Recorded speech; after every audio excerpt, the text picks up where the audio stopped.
One comment that I kept getting asked was from people asking me to talk about anxiety and how it's ruining their lives. So I thought I'd definitely come on and do a video kind of discussing my thoughts on anxiety and some different ways I believe could help you. Now, I'm no professional in this case, and obviously everyone's cases are different and it's a lot more complex than people might think, but I do really think I'll be bringing some value to anyone that's suffering through anxiety right now. Before I get into it, I just want to say I do actually have a Twitter now down below. It's in the description of the video, and if you want to go follow me on there, you can. I'd love that. If not, don't worry. I just want to start this video off by talking about kind of how anxiety is getting perceived wrong, in my opinion, these days in society as a whole. So my main thing with anxiety is a lot of people think they have it when I don't think they do.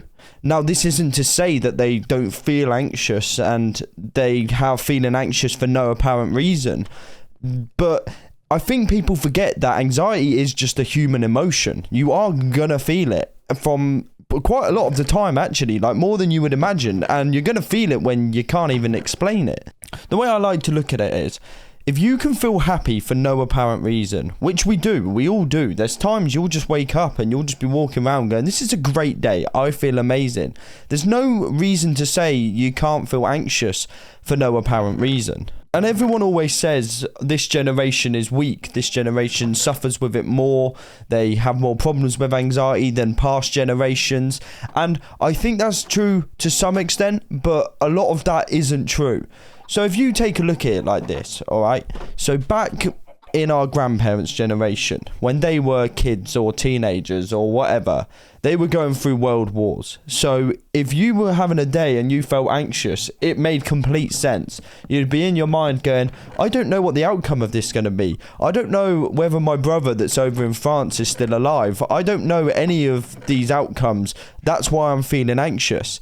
And then if you look at our parents' generations even, so they were going out and they were getting on their tellies every day, tutorials on how to survive a nuclear bomb, or they were getting tutorials on, or videos saying just how bad Russia is and how basically the whole world for them is going to get destroyed in a burning mess very, very fast. Whereas so for our generation, there is nothing. We live in one of the most safe times you've ever been on the planet. It is so safe right now. You're going to see all this scaremongering. You're going to see all the stuff on the media. Obviously, there's stuff going on in Ukraine and Russia.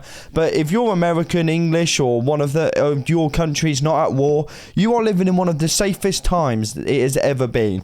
And yes, there's a lot of knife crime. There's gun violence in the States. But on a whole, compared to living 500 years ago, compared to living even 100 years ago, it is so much safer for you to be here, which begs the question of, well, I'm feeling anxious for no reason, and it's just because the human body has to expel that emotion. It has to use it. It will use every single one of your emotions at any given time. Boredom, sadness, anxiety, happiness, it's going to use them all. But because there's nothing bigger going on, when we get anxious these days, we can't correlate it with something. And the problem with that is people are feeling anxious for no reason at all and instantly labeling themselves as having anxiety, which doesn't help having anxiety, I promise you that. It is to do with mindset and people you surround yourself with, which I'll get into in a bit more later on in the video. But I just want to really hit the nail on the coffin of this point so that it makes sense to everyone.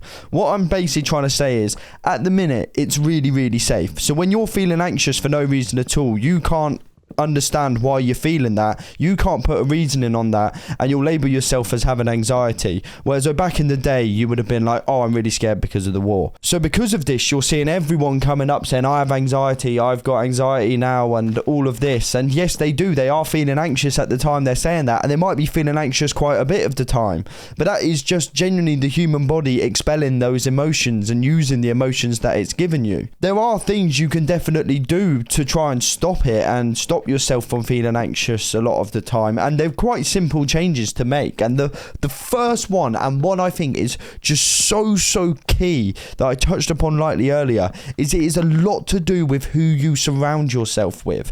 They always say you are the average percentage of your 5 closest friends or family members. That is who you become.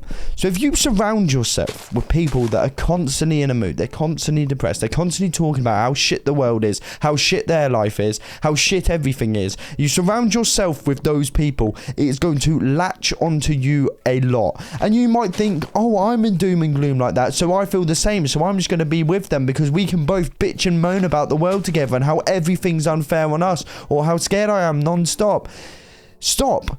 You need to take a distance from those people in your life, because that is going to trap you there, because it's all you're going to hear. You're not going to get that sense of escape and like that freedom. The most fun I have is with my closest mates, and they're my closest mates because they make me feel the best. If my mates are surrounding myself with, and they were always talking about how depressed they are or how anxious they are and how they can't do anything with their lives, I would most likely feel the same. Like, it would get so embedded into me by being surrounded by that all the time.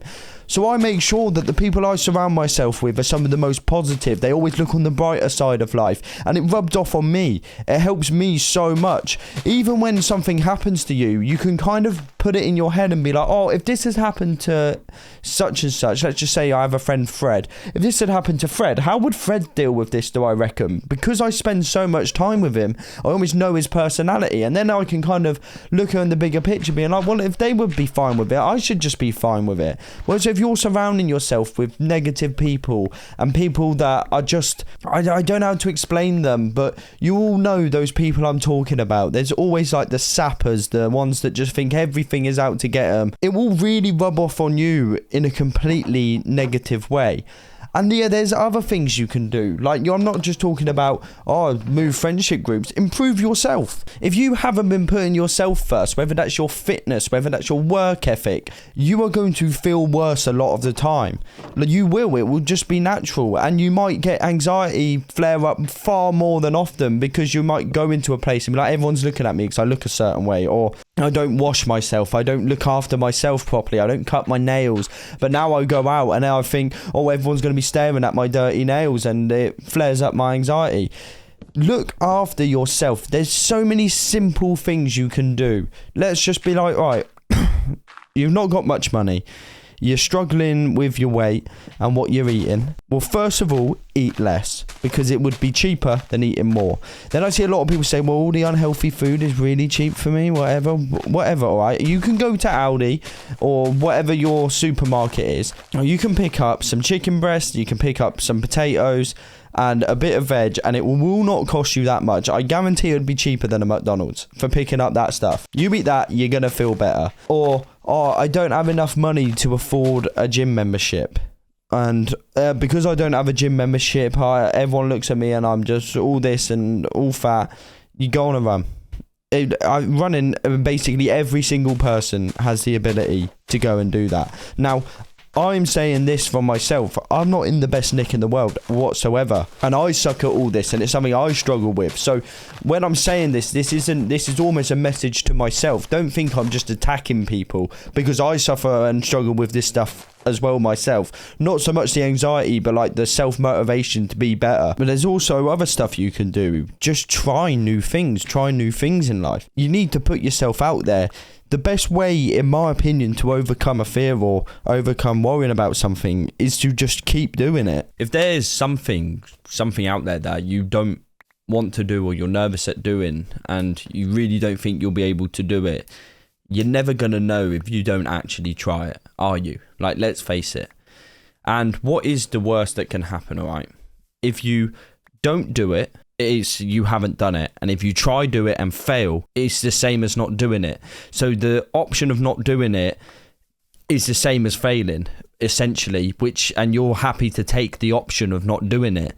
Whereas if you go and succeed and you get over that fear, eventually you'll be like, oh, you know what? I could do something else. I managed to do that I didn't think I'd be able to do. I can do this, and then you feel more confident as a person, and a lot of that anxiety that you're feeling will just fade away. So yeah, I mean, like I said at the start of the video, there's so many different things, so many different complications, and I completely understand everyone's in different situations, everyone's at different stages in their life, everyone has different stuff going on, but there are things you can do. and there is stuff that can hopefully help you and might have helped you that I've said in this video. That's going to be it for me today, guys. Again, follow my Twitter if you want to, and if any of you are really struggling with stuff like this, DM me over on there and I will try and get back to you and we can talk it out, because obviously this is some sort of more heavy stuff that people deal with, but you've got this.